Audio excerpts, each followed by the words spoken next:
Daadhi dhugnee guddanneetti hayyee caccabsanaan na jireedha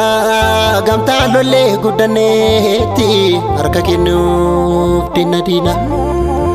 gaafattu shaanqoo fardaa isa soorte golatti aache hundee boonsadaa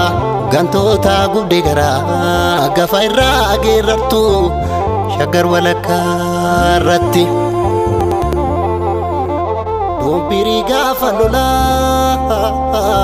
Dumbiri gaafa lolaa jettiif taankii Oromoo fakkaata taadhee biroo sanyii waaqoo waajee koo har'a sidhamnee lammii boochise koo dukkan oruurecha cimaa daggala yaa moto biyyaan karaa hin beekne dhaqee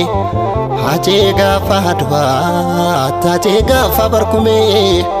Urmi gaafa gungumoo situ gantoota gubee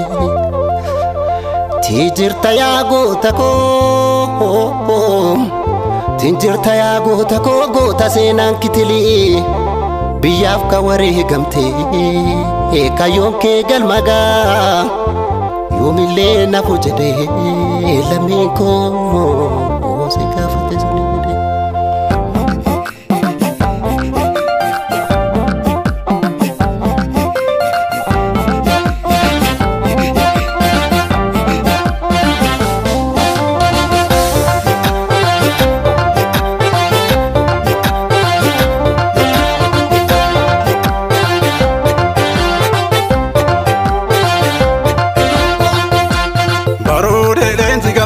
Dagalara se vita mercati gota tu hare gameka Oromia jecha biyya saate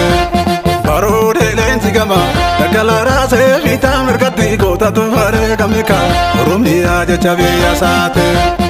Ibisa ware gameka Oromia jecha biyya saate Tidari tu ware gameka Oromia jecha biyya saate Hache tu ware gameka Oromia jecha biyya saate Tijaba ware gameka Oromia jecha biyya saate Dulle nakako uskabachina gamtan golande dupudu wanole akada umar godajo utoni kale agarra Oromia de taware gamani hate sabab kani sidamne ka kara de todani ache saningota akahe bisa faka ko sena faka esani sidaga chunga bukala mini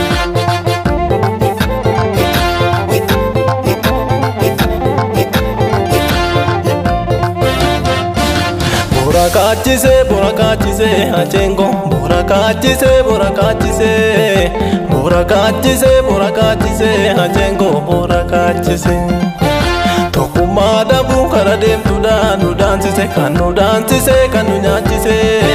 Tokumada bukara dem nu chesise haje kali kenye janu damchise Tokumada bukara dem nu dansise kanu nyachise Tokumada bukara dem nu chesise haje kali kenye janu damchise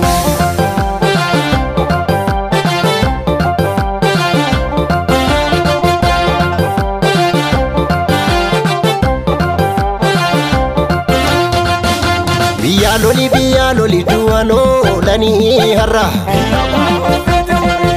Sire Oromia to biya goota gameeyye tati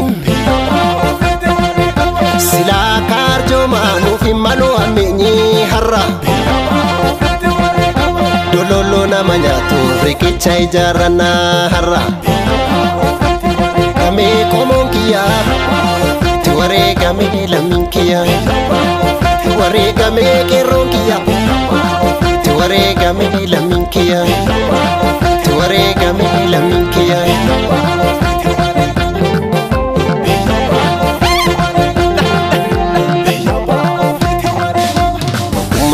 Timsi gamtaan ceenaa galaana ittinnoof nani kara deemtuun nara shaggar biyya koo dirree seenaa qabeetti waliin jirra har'asa akka kareetti eeboof gaachanaan fardaan qolaata goonni seenatu jira kanaaf falma dhaloonni akkaasaa bare kanaaf falmata goonni dhugaasaa malee kanaaf falmata goonni.